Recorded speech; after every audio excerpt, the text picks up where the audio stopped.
and welcome to Let's Fix It with Chenuda. Sit back and relax and take some copious notes as we provide you with some awesome solutions to your financial matters. Invite your friends and family to join us.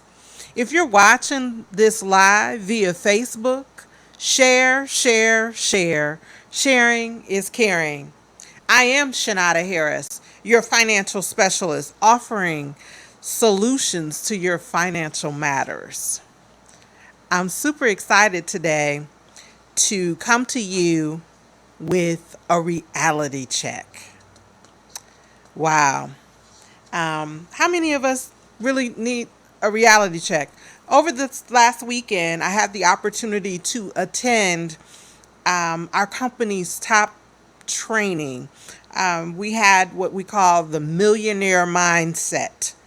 We had lots of leaders fly in from around the country to teach and give us valuable lessons in how to become better business people and how to run our business.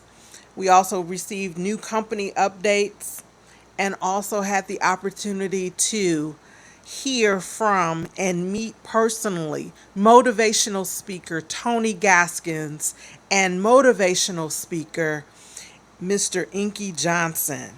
I'm super excited to give you a couple of highlights.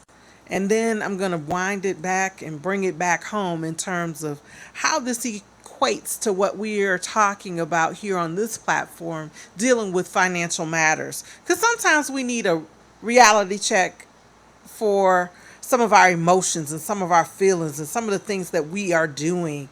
And I'm just super excited to really come to you guys today with some awesome information.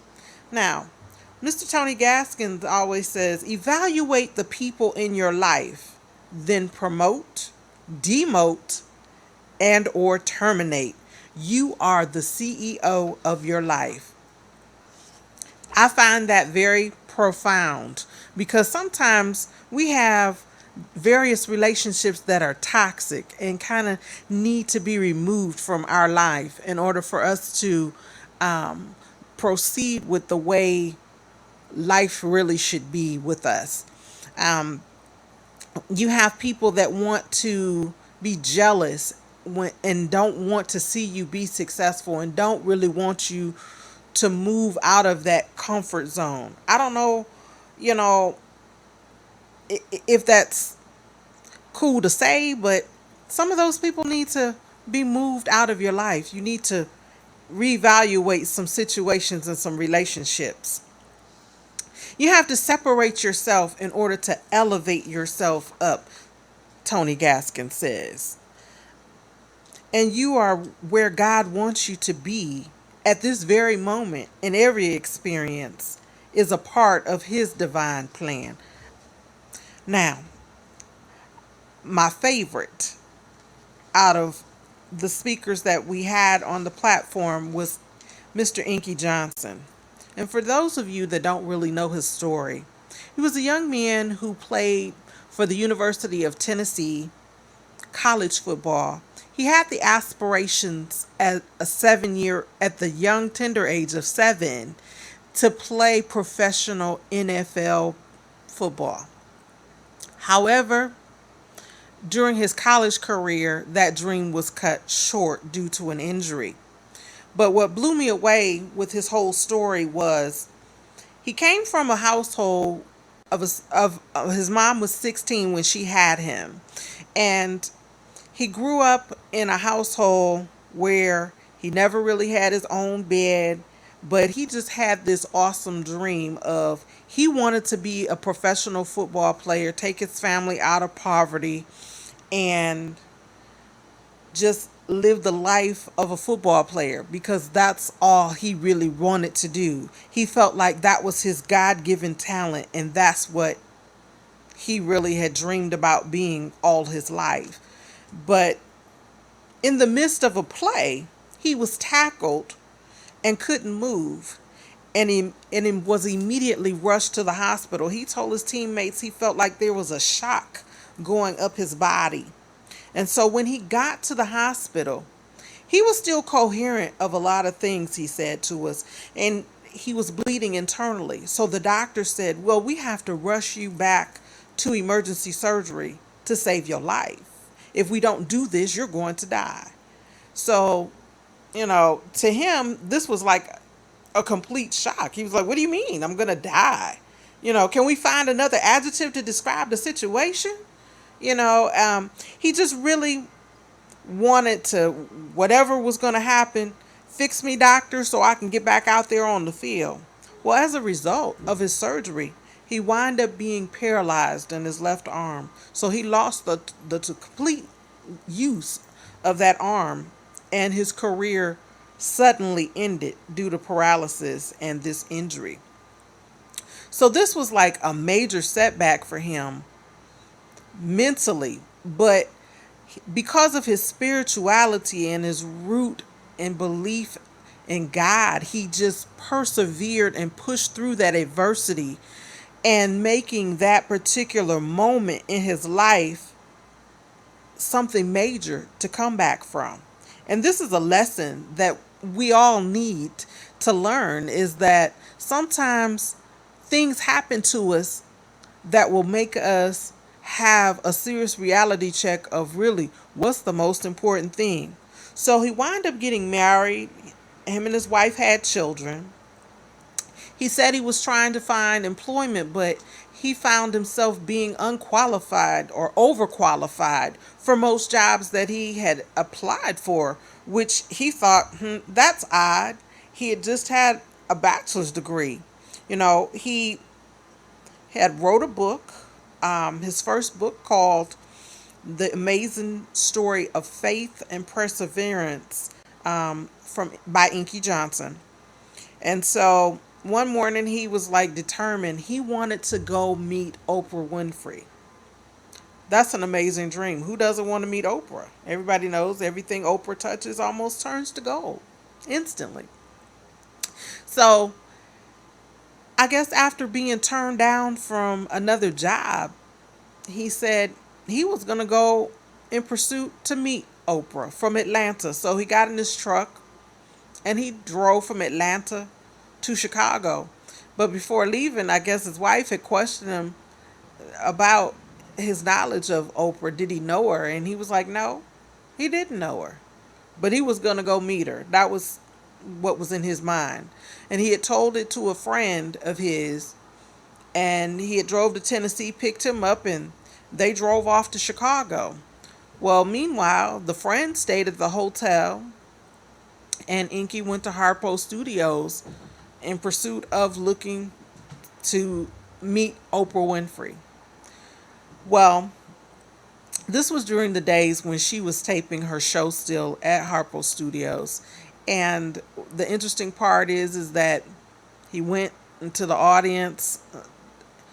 He wasn't able to meet her there. So he went out back and he just sat and he sat and he sat. And who's coming up the sidewalk? None other than Miss Oprah Winfrey and her security guard. So he approached them and he said, all I wanted to do is just give Miss Oprah my book. So he was able to give her the book. The security guard told him, man, this never happened. And he was like, I don't know what you're talking about. And I was just so amazed that through his faith and determination, he was going to go meet Oprah Winfrey. And from that particular moment to this one, it's pretty much was history for him in terms of his story and him getting his book out and the information out about who Inky Johnson really was and how big of an inspiration that he is to lots of people. He said people get upset not because of the adversity that they face, but because of the adversity that reveals who they really are. Now, Inky has some real life lessons to learn in his story.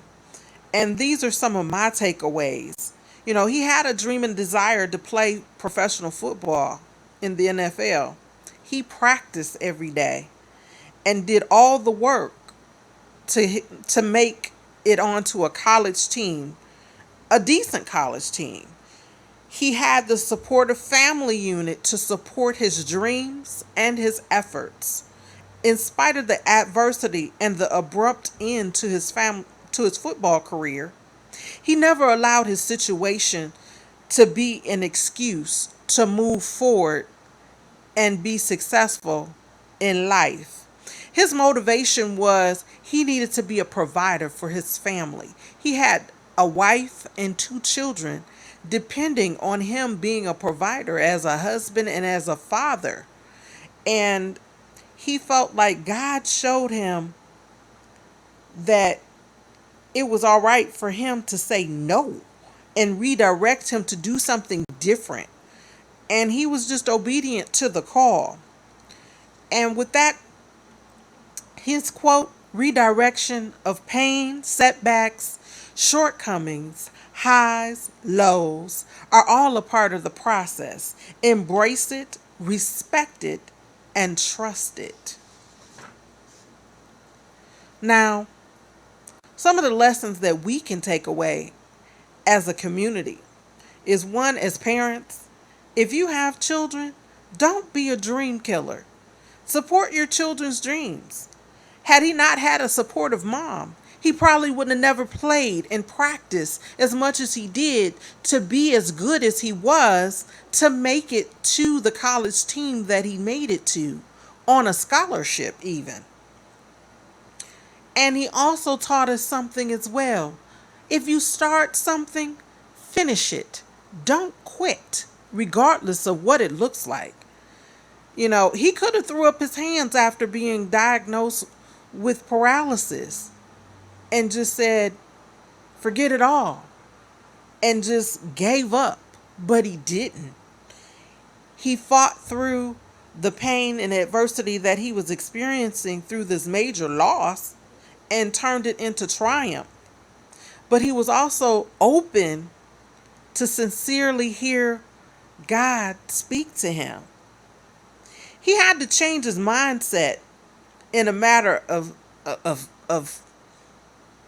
a moment's notice, because life had totally changed.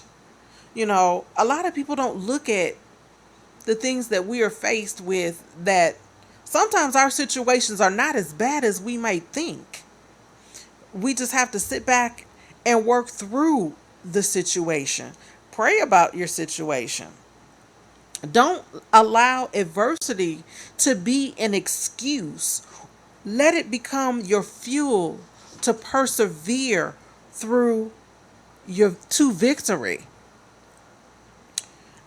Now, how does all of this equate and tie back to finance? Well, sometimes we need to sit down and evaluate our financial problems. Get help. Stop being ashamed to fix what you're ashamed of. I mean, as I've stated many a times on several shows, is that there's over 65 million people that are impacted with less than perfect credit and or have other financial issues. So don't procrastinate about them. Let's address the situation. Pursue your dreams. Trust God and trust the process. I need you to keep it going and don't stop. No is not an option. Sometimes no just simply means not right now.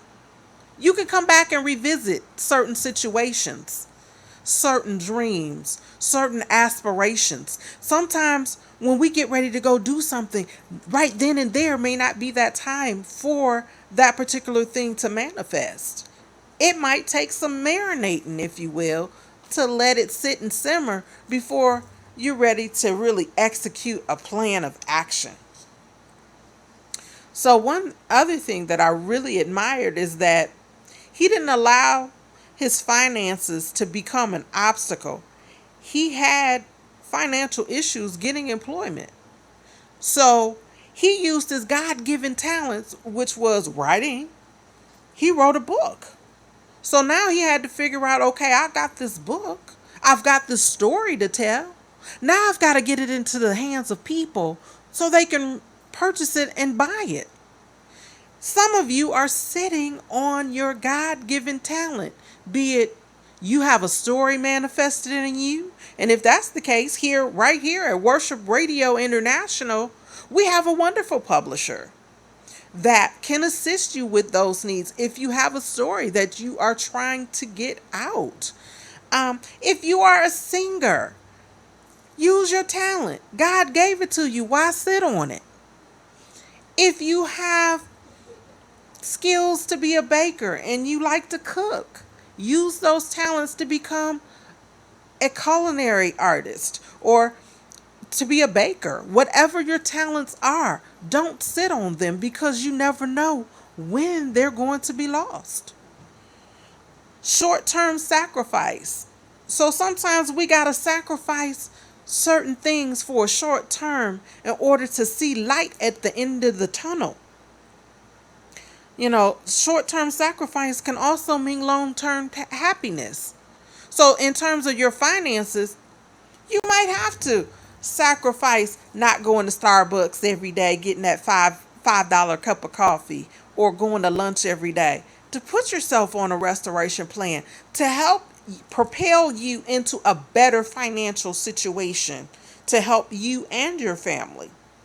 The other thing with Inky is that he created a platform for himself to tell his story around the world. How many of you can set up a platform and utilize it to your advantage? Utilize the skills that you have been given. I mean, this is totally, totally awesome. And this has totally motivated me to definitely get out more and to become more efficient with speaking and talking to groups of people. I am available personally for networking events and church and organizational meetings as well. And I encourage you, if you're a small business, to book me. These are some awesome benefits that I have to offer to your employees. Some of the best engagements for me are large groups because the information needs to be shared to the masses as we provide financial solutions. My contact information is as follows. You can reach me at 734-752-8818. That is my phone number. And my Facebook page is Chenuda M. Harris. And I'm on Instagram at Chenuda. My email address is letsfixitwithchenuda@gmail.com. My website for my services is www.chenudaharris.com. Now, for the last few weeks, we've been talking about a special program that I'm offering called Empowerment 500. I'm helping over 500 people become financially empowered this year. We have 5 months left in 2019. I want you to have crystal clear vision going into 2020 and have your finances in order. So this week, by Saturday, midnight, August 17th, I'm giving a special blessing to those that sign up for the services. You'll get a 5-day vacation voucher to Cancun, Mexico. So call a friend, tell a friend. And then tonight, those of you that need and want more information on our services for our protection plan, or if you're looking for an opportunity to make more money and become an entrepreneur and join our awesome team, please join me tonight at 9 p.m. on our informational webinar. I need you to inbox me for that link. And for those of you that join me tonight, I am giving you a special gift as well. A 3-day trip voucher to Orlando, Florida, or Daytona Beach. You choose. So, as we begin to wind down and close out the show, I just really want to leave you with some encouragement and some lessons that I learned over the weekend. It's not about where you start, it's where you finish. The key thing is finishing. So if you are thinking about, I want to buy a car, I want to move into a new home, I'm tired of renting, I'm just tired of my financial situation, and you need to make a change, let's get you started on that road to success to change your situation. You don't have to sit in that situation any longer. All you have to do is propel yourself to take that step, to journey yourself out of that financial mess and get into a situation that's going to be conducive for you and your family. And I promise you, life will never be the same once you get your finances in order. I don't want people that are viewing our show to really think that this is like a forced issue for you, but I'm trying to assist you in making it better. But the only way we can make it better is for you to be proactive and to take that first step. So, with that being said, I want to give you my information once again, and I want to thank all of you that have tuned in today, on Facebook Live especially. My phone number is 734-752-8818. Again, 734-752-8818. Again, I'm on Facebook at Chenuda M. Harris, and I'm on Instagram at Chenuda. My email is let'sfixitwithchenuda@gmail.com. And my website for my services is www.chenudaharris.com. And with that being said, until God says the same, we're going to see you next week.